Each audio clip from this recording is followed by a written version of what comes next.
अस्सलाम वालेकुम। आज का जो हमारा टॉपिक है वो है non insulin anti diabetic drugs. इसमें हमारे पास टोटल जो है क्लासिफाई जो किया हुआ है टोटल 9 क्लासेस में किया हुआ है। इसमें सबसे पहले हमारे पास है सिंथेटिक एमाइलिन और ये GLP-1 रिसेप्टर एगनिस्ट। इनको छोड़ के बाकी जितने भी हम पढ़ेंगे वो सब क्या होंगे, ओरल एजेंट होंगे। अच्छा, सिंथेटिक एमाइलिन की बात की जाए तो इसमें हमारे पास आता है प्रेमलिनटाइड।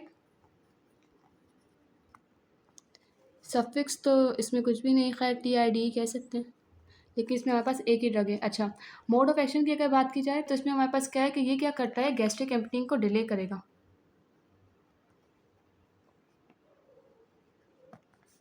इसी तरह ये क्या करेगा, पोस्ट प्रांडियल ग्लूकागॉन की जो सिक्रीशन है उसको कम कर देगा। और ये क्या करेगा, सेटाइटी आपकी इंप्रूव करेगा। बेसिकली अमाइलिन जो हमारे पास है ये क्या है, एक हार्मोन है जो कि किसके साथ सीक्रेट होता है, इंसुलिन के साथ ही सीक्रेट होता है बीटा सेल से। ठीक है, तो ये जो है उसी का एनालॉग है। और ये क्या करेगा, विदाउट इंसुलिन इवन ये उसके जैसे ही काम करेगा, यानी कि आपके ग्लूकोज लेवल को मेंटेन करेगा। इसलिए आपको क्या चाहिए कि जब भी आप प्रेगनेंटाइड इनिशिएट करें तो आपने क्या चाहिए कि आप अपनी जो है 50% इंसुलिन की जो डोज है जो आप मील टाइम के वक्त देते हैं उसको आप क्या कर दें, कम कर दें। अच्छा, इसकी अगर बात की जाए तो आप इसे कैसे देते हैं, सबक्यूटेनियस देते हैं। और इसके अगर आप जो है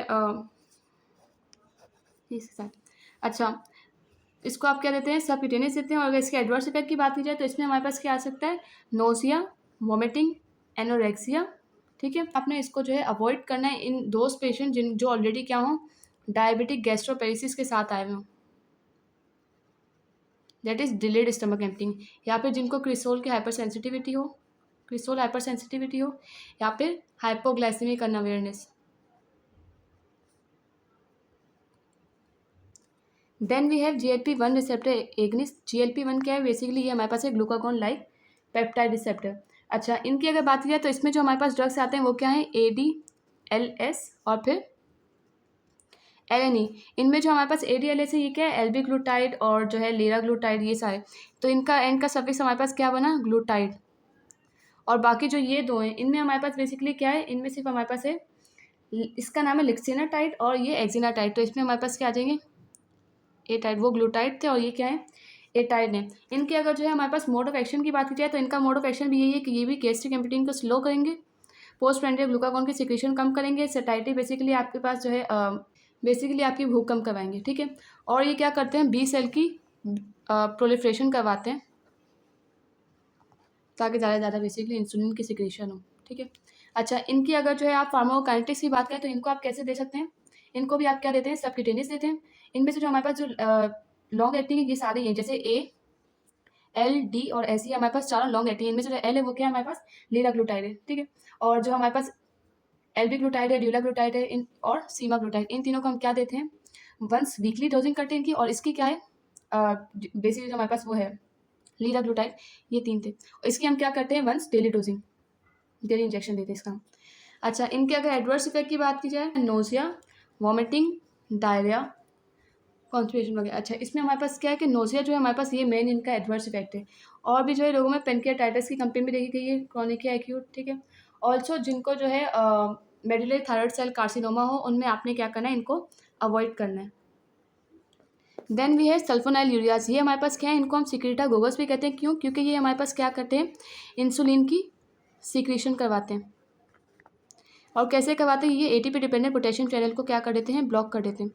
ये अगर आपने इंसुलिन सिक्रीशन की अगर वीडियो देखी हो, मैं लिंक भी डाल दूंगी, तो उसमें मैं जो है बताया वही है। ठीक है, अच्छा, इसके अगर ड्रग्स की बात की जाए तो इसके ड्रग्स की अगर आप सफिक्स की बात करें तो इसमें हमारे पास क्या आता है, एमाइड आता है, दैट इज टोल्ब्यूटामाइड, टोलाजिमाइड, क्लोरप्रोपामाइड, या फिर एसीटोहेक्सामाइड। ठीक है, अच्छा, ये जो हमारे पास बेसिकली क्या है, ये हमारे पास जो है ओल्डर ड्रग्स हैं। बाकी जो अगर इसके जो दूसरे ड्रग्स हैं, देखिए सेकंड जनरेशन जो इसके ड्रग्स हैं हमारे पास जो मेन है, जो कॉमनली यूज़ होते हैं मोस्टली, वो आपके पास उनका सफिक्स क्या है, नाइड या IDE बेसिकली। इसमें आपके पास क्या आ सकते हैं, ग्लाइब्यूराइड, ग्लिपिजाइड, या फिर ग्लाइमपिराइड बेसिकली। ठीक है, अच्छा, इनके हमने मोड ऑफ एक्शन की बात कर ली कि ये चैनल को ब्लॉक करते हैं। ऑल्सो ये क्या करते हैं, पेरिफेरल इंसुलिन की सेंसिटिविटी को इंक्रीज करते हैं और हेपेटिक ग्लूकोज की प्रोडक्शन को कम करते हैं। फार्माकोकाइनेटिक्स की बात की जाए तो हम ऑलरेडी बात कर चुके हैं कि इन दोनों को छोड़ के बाकी सब जितने भी आएंगे वो सब क्या होंगे, आप उनको ओरल देंगे, ठीक है। और ये क्या करते हैं, सीरम प्रोटीन के साथ बाइंड करके लिवर से मेटाबोलाइज होते हैं और किस में एक्सक्रीट करते हैं, यूरिन या फिर फेसिस में, ठीक है। और इनका जो अगर ड्यूरेशन ऑफ एक्शन की बात की जाए तो वो क्या है, 12 to 24 आवर।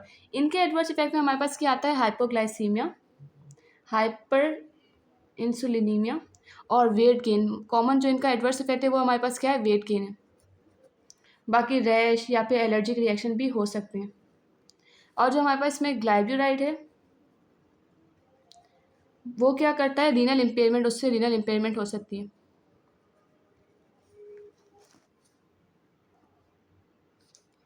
इसमें हमारे पास क्या हो सकता है, हाइपोग्लाइसीमिया का रिस्क इसके साथ साथ बढ़ सकता है। और जो हमारे पास वो है ग्लिपिजाइड या फिर जो है ग्लिपिजाइड या फिर ग्लाइमपेराइड, ये बेसिकली हमारे पास क्या है, सेफर ऑप्शन है उन लोगों में जिनको क्या हो, रीनल डिसफंक्शन हो या फिर वो क्या हो, एल्डरली पेशेंट हो। Then we have glinides. Glinide basically हमारे पास क्या है, ये इनको भी हम सिक्रेटागोगस कह सकते हैं, सल्फोनाइल यूरिया की तरह, क्योंकि ये भी क्या करते हैं, हमारे पास इंसुलिन की सिक्रीशन को बढ़ाते हैं, ठीक है। और ये भी वही पोस्ट प्रेंडियल ग्लूकोज की जो है हमारे पास रेगुलेशन में हेल्प करते हैं। लेकिन इनका आपके पास क्या है कि इनके जो ड्यूरेशन ऑफ एक्शन है वो क्या है, शॉर्ट है, और इनका ऑनसेट क्या है, रैपिड है। अच्छा, ग्लिनाइड की बात की जाए तो इनकी ये किस पे एंड करेंगे, ये एंड भी ग्लिनाइड पे ही कर रहे हैं, इनके जो सफिक्स है बेसिकली, जैसे पिपरग्लिनाइड या फिर नेटेग्लिनाइड। इनकी फार्माकोकाइनेटिक्स की बात की जाए तो हमें पता है ये ओरली देते हैं हम इनको भी, और ये क्या है, प्रायर टू मील दिए जाते हैं। और इन दोनों का क्या है कि ये भी जो है CYP450 से मेटाबोलाइज होंगे और क्या करेंगे, इनके जो इनएक्टिव प्रोडक्ट्स हैं वो किस में एक्सक्रीट हो जाएंगे, बाइल में। इनके अगर एडवर्स इफेक्ट की बात की जाए तो उसमें हमारे पास क्या आता है, हाइपोग्लाइसीमिया और वेट गेन। वेट गेन इनके साथ भी, लेकिन ये दोनों एडवर्स इफेक्ट जो हैं slightly lower in than the sulfonylurea, जो कि सल्फोनाइल यूरिया से होते हैं, ठीक है। अच्छा, देन वी हैव जेम्फीब्रोजिल, जो कि हमारे पास क्या है, लिपिड लोअरिंग ड्रग है, ठीक है। वो क्या कर सकता है, ये जो हमारे पास रिपाग्लिनाइड है इसका मेटाबॉलिज्म बेसिकली इंक्रीज कर सकता है, तो इसलिए जो है आप इनको एक साथ यूज़ नहीं कर सकते, रिपाग्लिनाइड को और जो हमारे पास वो है जेम्फीब्रोजिल, जो कि एक लिपिड लोअरिंग ड्रग है, ठीक है। ऑल्सो जो कि रीनली इम्पेयर्ड लोग होते हैं, हिपैटिकली बेसिकली इम्पेयर्ड, उनमें आप क्या करते हैं, इनको जो है क्वेश्चन के साथ देते हैं। अच्छा, इसके बाद जो बाकी ड्रग्स हैं वो हम नेक्स्ट वीडियो में करेंगे।